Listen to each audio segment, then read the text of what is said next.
What's happening, tabletop gamers? My name is Ludonau. Welcome back to Ludonau Unboxes. Today, we're going to be taking a look at Atlandice by Scott Huntington and Shaun Graham and published by Ludonau.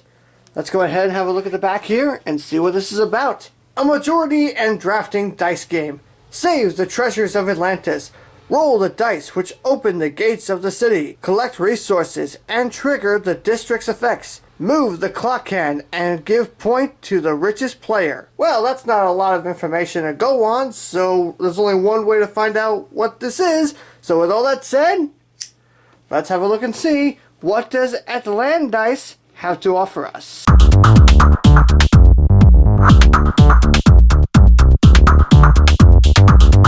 The game comes with a central board, and this board is actually divided into two separate parts.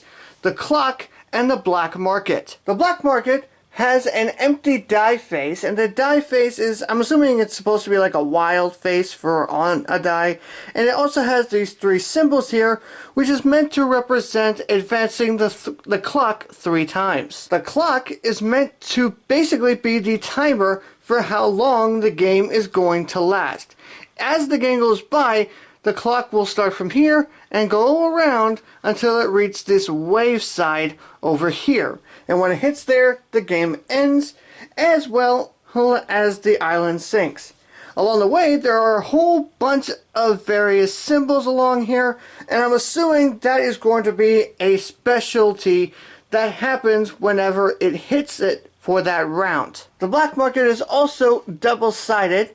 In addition to the side that has the symbols on it, there's also a side that has just a simple blank face. There are 15 district tiles that come with the game, and they're actually divided into 5 different categories.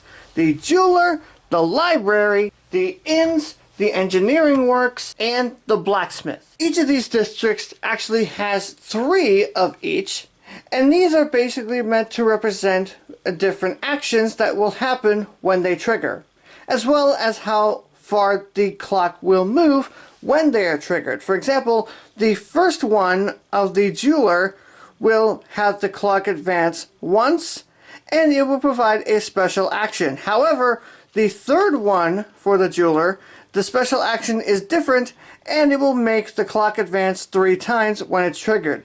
You'll also notice that each of these has a different resource printed on each district tile. That's because there are 5 different resources that come with the game.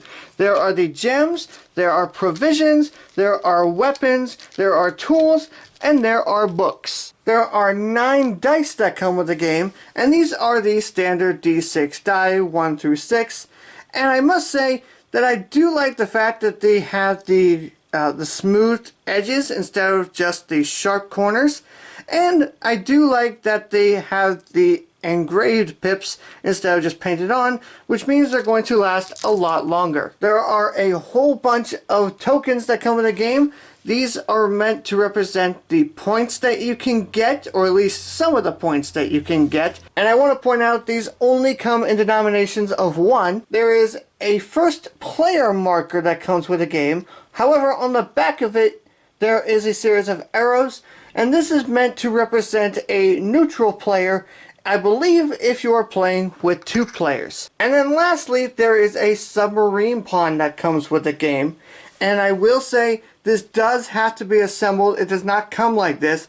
Thankfully, the parts are very easy to go together. They fit in very nicely. They do come out pretty easily as well.